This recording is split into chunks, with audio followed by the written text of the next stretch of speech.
Bonjour, bonjour à tous, c'est Sandrine, je suis ravie de vous retrouver pour cette nouvelle vidéo qui, comme chaque mardi, vous propose l'explication plus en détail de l'article de blog du jeudi précédent. Donc cette semaine, j'ai décidé de consacrer un article qui fait suite à d'autres articles consacrés à la description d'images. Et pour l'article de cette semaine, je me suis intéressée plus précisément sur les noms des couleurs. Donc, c'est parti, on y va pour les noms des couleurs. Alors, donc je commence l'article en disant qu'effectivement, ça peut paraître, ça peut vous sembler être un sujet un petit peu trop simple, mais que tout de même, c'est quand même quelque chose qui peut vous être tout à fait bénéfique à votre niveau. Donc, j'ai commencé avec la couleur B. Alors, la couleur B, je vous demande si c'est une couleur qui vous dit quelque chose. Et je commence par vous expliquer que moi, quand j'étais petite, c'est une couleur qui m'a énormément intriguée parce que je ne comprenais absolument pas ce que cela voulait dire. Et en fait, il s'agit de désigner certains tons de la couleur marron d'un cheval. Donc, quand on parle d'une couleur B, eh bien, c'est un cheval qui a cette couleur-là. Donc, je vous la montre, comme j'avais précisé au départ.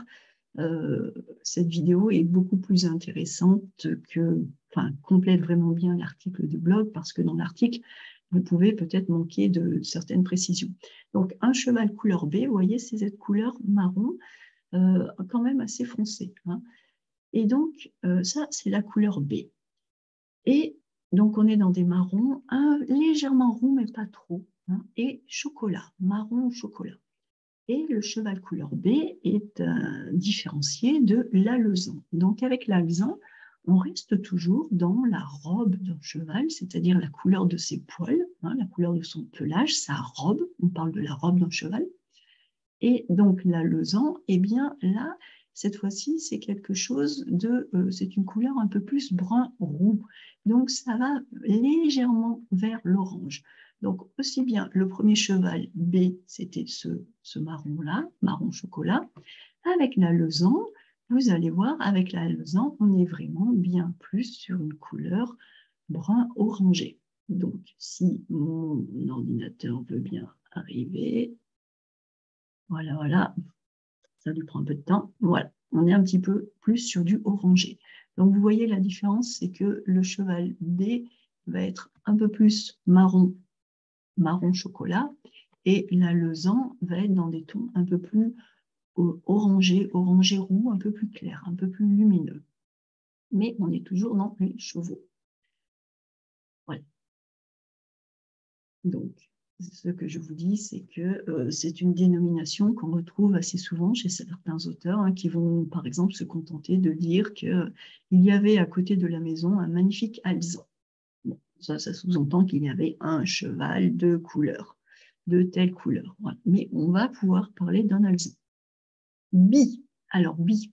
Alors, je ne dis pas bis. Bis comme bis repetita, un bis quand on répète. Non, non. Là, je parle de bi, la couleur bise. La couleur bise, puisque effectivement il s'agit d'un adjectif, on va l'accorder, eh bien c'est une couleur, c'est la couleur un petit peu de ce pain, les pains complets qui sont dans des tons alors légèrement gris, pas trop, mais gris beige, hein, beige, voilà. Et c'est une couleur qui évoque très souvent la couleur du pain complet, qui est un pain qui est fait avec une farine complète qui est légèrement colorée par rapport à l'opposé du pain blanc. Lui est fabriqué avec une farine très très raffinée et très blanche. Ensuite, on s'intéresse à la couleur rouge. Alors donc, la couleur rouge, on a plusieurs formes de couleur rouge, hein, et on peut avoir donc diverses nuances. Alors, on peut avoir le rouge vif comme le rouge pompier. Bah, le rouge pompier, les camions de pompiers. J'ai encore le rouge du camion de pompier. Et voilà, on le connaît, hein, c'est ce rouge très vif du camion de pompier. Et puis, on peut avoir le rouge qui peut être un rouge profond, comme le rouge des rideaux de velours à l'opéra. Quand on va à l'opéra ou au théâtre, dans un théâtre classique, on a ces grands rideaux rouges. Et on a une autre nuance qui s'appelle le vermillon. Alors le vermillon, là encore, c'est un rouge qui est très chaud, mais avec des nuances légèrement orangées. Donc, le rouge vermillon, c'est celui-ci. Donc, il peut avoir des nuances légèrement orangées, mais c'est un rouge très, très soutenu, très intense. Donc, ça, c'est vermillon. Rouge vermillon, c'est un rouge très, très, très soutenu. L'incarnat. Alors, l'incarnat, lui, il reste bien dans les tons rouges, mais l'incarnat, il va plutôt être du côté du un petit peu rose, légèrement rose. Donc, voilà, l'incarnat, c'est cette couleur-là. Hein. Donc, vous voyez que le rouge vermillon, c'est un rouge assez profond qui peut être légèrement orangé. Et l'incarnat, c'est plutôt un rouge, un peu comme les fraises, qui va tourner un petit peu vers le rose. Avec l'incarnat, on est plutôt sur un rouge rose. Le pourpre. Alors, le pourpre, c'est un rouge qui est foncé, qui tire sur le violet. Alors, le pourpre, on y va pour le pourpre. C'est un rouge qui est d'une couleur assez sombre, donc j'en ai trouvé plusieurs. Mais voilà, ce pourpre, hein, c'est un rouge qui est assez sombre, assez... Là, pourquoi est-ce qu'il me met ça? C'est pas ce que je veux. Hop. Voilà, notre rouge pourpre.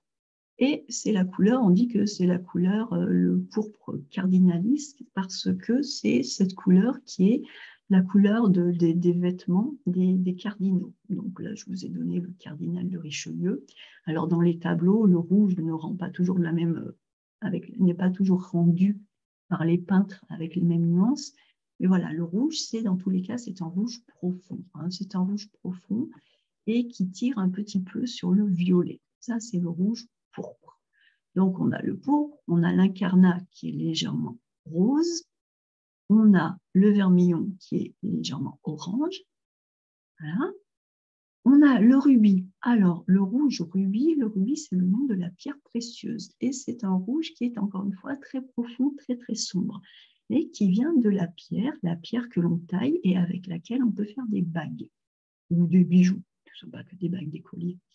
Donc voilà, on voit que là, on a ce rubis. Ici, il est taillé, ici, il est brut, sans être taillé, mais c'est une couleur très reconnaissable. C'est cette pierre précieuse qui est rouge, d'un rouge très, très profond. Et puis, je finis en vous disant que, puisqu'on est au pays du vin, je ne pouvais pas terminer de parler de la couleur rouge sans évoquer la couleur bordeaux. Et donc, le bordeaux, c'est un rouge très sombre qui lui aussi tire sur le violet, qui n'est pas très, très loin de la couleur pourpre. Hein, mais c'est un rouge, encore une fois, très, très profond. Là, c'est un rouge vraiment très profond. Donc, voilà pour les rouges. On a notre bordeaux, on a notre rubis, on a notre rouge pourpre cardinal, on a notre incarnat, on a notre vermillon et notre rouge pompier. Donc, on a pas mal de rouge. Alors, je continue l'article en me posant cette question, comment décrire une couleur avec précision? Donc, comme je vous le dis, les noms que je vous donne sont plutôt destinés à vous aider à comprendre des textes. Donc, on est plutôt du point de vue de la compréhension. Parce qu'il pourrait vous être utile de comprendre ce qu'est un magnifique incarnat dans la description d'une tapisserie ou d'un tableau. Mais pour ce qui est de vous exprimer, si vous hésitez entre pourpre, bordeaux et rubis, rassurez-vous, tant que vous n'êtes pas en train d'essayer de décrire quelque chose de complètement différent, eh bien, votre choix sera accepté. Et il sera accepté tout simplement parce que là, on est sur des nuances qui sont très subtiles. Et donc, il est tout à fait possible que quand une personne est persuadée de voir du pourpre, une autre personne sera persuadée de voir du bordeaux. Et si on demande à une troisième personne, elle va vous dire non, non, ça c'est du rubis. Donc là, on est vraiment dans des nuances subtiles. C'est pour ça que, comme je le dis, comme pour tout vocabulaire poussé, vous utilisez, surtout pour vous aider dans votre compréhension de la langue française, vous mémorisez quelques noms de couleurs qui vous conviennent et que vous pourrez utiliser confortablement. N'essayez pas d'apprendre toutes les nuances. Ne vous martyrisez pas à tout apprendre. Ne vous martyrisez pas à essayer de savoir si vous décrivez une couleur pourpre, une couleur bordeaux, ou si c'est un incarnat ou un vermillon. Non, choisissez 2 ou 3 nuances que vous apprenez, que vous maîtrisez.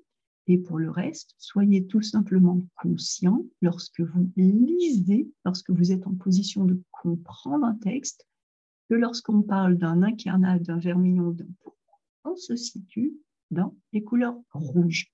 et pas du côté du bleu. D'accord? Alors, la couleur bleue, puisque je viens d'en parler. Là encore, on a effectivement de belles et de subtiles nuances. On est toujours dans la subtilité, hein, encore la subtilité. Et il existe toute une palette de bleus, hein, des nuances, des dégradés qui s'offrent à nous et qui se déclinent très largement. Donc moi, j'en ai choisi quelques-unes hein, qui sont assez faciles à dissocier, à repérer, mais qui sont néanmoins couramment, fréquemment, souvent employées tant dans la langue française quotidienne que en littérature. Alors, le premier bleu dont je vous parle, c'est le bleu aigue marine. Donc, c'est un bleu très clair, pastel, limpide. Limpide, c'est comme l'eau, c'est transparent. L'aigue marine, c'est cela, en fait, à la base, c'est une pierre précieuse. Et c'est à partir de cette pierre précieuse, de la couleur de cette pierre précieuse, que l'on a pris la couleur de ce bleu. Donc, voilà des aigues marines.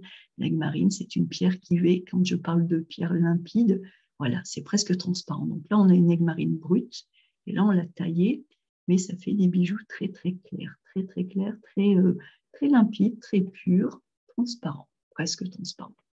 Donc, l'aigue marine. Après l'aigue marine, on va avec le bleu ciel. Donc, on est toujours là dans des tons de bleu clair, mais cette fois-ci, ils sont quand même un peu plus vifs que l'aigue marine. Alors, avec le bleu ciel, voilà, c'est le bleu du ciel quand il fait très beau. Alors, il y a plusieurs nuances de bleu ciel. J'ai choisi celle-ci pour qu'elle soit facilement reconnaissable. Encore une fois, deux personnes ne seront pas tout à fait d'accord sur des nuances de bleu ciel. Bon, moi, j'ai choisi celle-ci, elle me va très bien. Bleu ciel, c'est ce bleu clair, mais un peu plus vif. Le bleu turquoise est encore plus vif et lui, il va tirer légèrement sur le vert. Voilà, donc avec la couleur turquoise, c'est un bleu qui est vraiment pas loin du bleu ciel, hein. Mais le bleu ciel est bleu, bleu, bleu. Et le turquoise, un mélange légèrement vert. Voilà, légèrement vert. Après le bleu turquoise, on monte dans l'intensité, on arrive au bleu roi. Alors le bleu roi, c'est un bleu qui est bien plus soutenu, très très vif, presque on pourrait le qualifier d'électrique. Mais avec le bleu roi, on est toujours dans une gamme de bleus vifs et toniques. Donc là, on arrive au bleu roi. Et on l'appelle le bleu roi parce que, en fait, là on voit une petite photo, c'était le bleu qui était la couleur de l'uniforme de garde après au XVIe siècle. Donc les gardes, voilà, les gardes françaises avaient leur veste, leur veste d'uniforme qui était de ce bleu-là. Et donc les gardes françaises gardaient le roi, donc on l'appelle bleu roi. Donc, ce bleu roi est un bleu qui est très très vif, très tonique. Ensuite, on passe au bleu pétrole. Alors, le bleu pétrole, avec le bleu pétrole, on arrive dans les couleurs un peu froides. C'est un bleu profond qui tire légèrement sur le vert. Donc, attention, avec le turquoise, on était un peu sur le vert, mais on était dans un bleu très vif. Le bleu roi est un bleu quasiment électrique. Et le bleu pétrole, alors ça tire aussi sur le vert, mais c'est bien plus sombre, bien plus profond. Hein, que notre turquoise qui est lumineux et vif. Voilà, le bleu pétrole est profond, froid. Bleu pétrole, c'est cette couleur. Et puis, le bleu marine, alors là, on arrive dans un changement dans les bleus, parce qu'on a une couleur qui est encore plus sombre, comme celle de la mer quand elle est très profonde. Et donc, je dis, je ne vous parle pas d'une eau limpide, parce qu'une eau limpide, ça va donner ça. Hein, quand on est l'image d'Épinal des Caraïbes, c'est une eau limpide. Non, moi, je vous parle d'une mer, de l'océan, de la mer, de cette eau à travers laquelle on ne voit rien. On ne sait pas ce qu'il y a sous la surface. Et donc là, eh bien, on arrive à ce bleu, voilà, le bleu marine, le bleu de la mer, ce bleu presque noir, très très profond. Ça, c'est le bleu marine. C'est vraiment quand on n'y voit rien. Je ne sais pas s'il y a un poisson ou quoi que ce soit dessous. Et puis, je finirai cette série sur les couleurs avec le bleu nuit. Donc, avec le bleu nuit, je vous dis qu'on avance d'un cran, d'une étape dans la profondeur, dans les tons sombres du bleu. Le bleu nuit, cette fois-ci, c'est le bleu du ciel pendant la nuit. Et il est quasiment noir, il est très, très sombre. Donc, le bleu nuit, c'est celui-ci. C'est vraiment un bleu, on voit presque rien. Hein. Alors, le bleu marine est très proche. Entre un bleu marine et un bleu nuit, il y a très, très peu de différence. Mais voilà, si on veut un bleu encore plus sombre, presque noir, on peut parler d'un bleu nuit.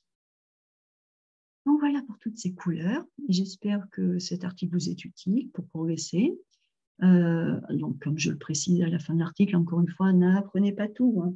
N'apprenez pas tout. Moi, je vous le donne pour vous aider à pouvoir faire la différence entre un incarnat de l'aigle marine et du B. Voilà. L'incarnat, c'est dans les tons rouges. L'aigle marine, on est du côté du bleu. Et avec le B, on est dans les marrons. Donc, voilà, de pouvoir comprendre ce qu'est alezan, vermillon, incarnat, aigle marine, B, le roi, de comprendre dans les grandes lignes quelles sont ces nuances, de façon à pouvoir lire des textes plus confortablement, et puis vous, de façon à pouvoir vous exprimer aussi un peu plus confortablement. Donc voilà pour toutes ces couleurs. Comme je l'ai précisé au début de l'article, j'en ferai d'autres parce que je suis loin d'en avoir fini avec toutes les couleurs. Hein, il me manque encore beaucoup de nuances. Je vous ai mis des liens vers d'autres articles qui vous parlaient également de la description des images. Donc, allez les consulter. Ils sont tous complémentaires. Chacun traite d'un thème différent. Eh bien, voilà, j'espère que cette vidéo vous aide à progresser. Je vous souhaite une excellente semaine et je vous retrouve très bientôt.